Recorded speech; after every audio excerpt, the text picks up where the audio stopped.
Assalamu alaikum. Good morning. Ninth class. Today in chemistry, we will start chapter number 5, that is physical states of matter.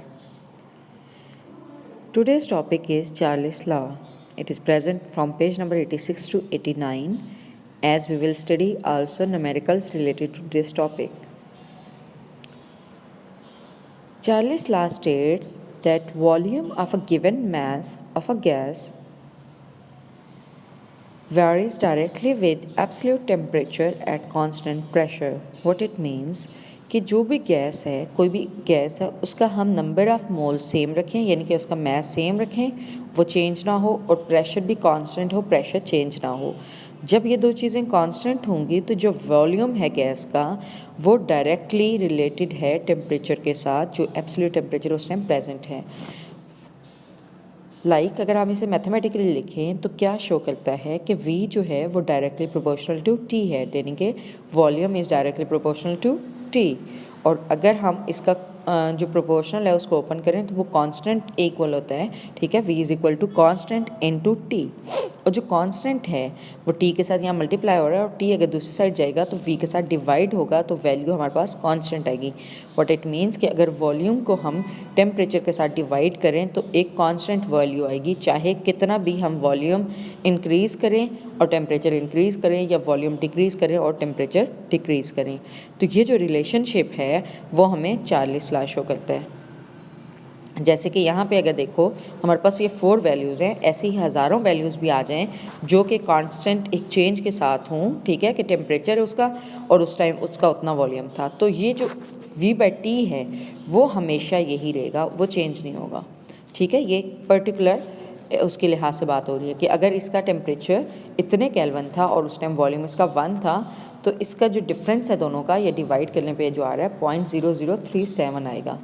तो हमने क्यों ये बात की हुई है कि V/T जो है उसकी रेशियो जो है वो हमेशा क्या रहेगी, कांस्टेंट रहेगी, ठीक है। ये शो करती है हमारे पास गैस का जो चार्ल्स लॉ है, ठीक है। जो गैस के हम प्रॉपर्टीज़ पढ़ रहे थे उसमें हम किसका पढ़ रहे हैं, चार्ल्स लॉ पढ़ रहे हैं। कि हमने शुरू में क्या बात की थी कि गैस के 4 मेन वेरिएबल्स हैं, कि उनमें से 2 वेरिएबल को कांस्टेंट रखें तो बाकी 2 वेरिएबल्स का हम रिलेशनशिप फाइंड आउट कर सकते हैं। तो हम यहाँ पे रिलेशनशिप की बात कर रहे हैं, ठीक है।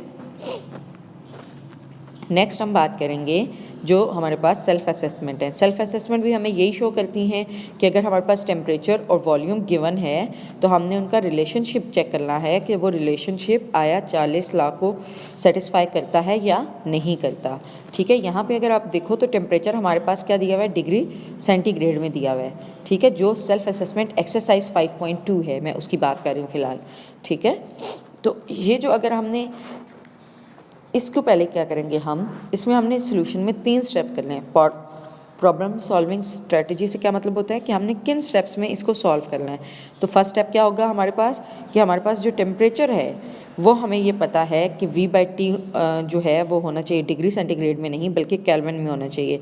तो जब केल्विन में है तो हम क्या करते हैं, 273 डिग्री के साथ इसे प्लस कर देते हैं, ठीक है। और दूसरी चीज़ हमें ये पता है कि हमने टेम्परेचर और वॉल्यूम का आपस में रिलेशनशिप क्या है कि V/T है, तो वो कांस्टेंट होगा। तो बेसिकली हम जो टेबल न्यू बनाएंगे उसमें हम क्या करेंगे, एक टेबल बनाएंगे जिसमें हम टेम्परेचर केल्विन में चेंज कर देंगे, और दूसरा हम बनाएंगे V/T की फॉर्म में, यानी कि V की जो वैल्यू होगी उसको T कौन से वाला, कांस्टेंट जो K वाला है, ठीक है, केल्विन में जो टेम्परेचर है उसको डिवाइड करेंगे तो हमारे पास कांस्टेंट वैल्यू आ जाएगी, ठीक है। तो अगर ये कांस्टेंट वैल्यू आ रही है सारी, तो दैट मीन्स हमारे पास जो रेशियो V/T है वो कितनी है, 0.39, जो कि कांस्टेंट है।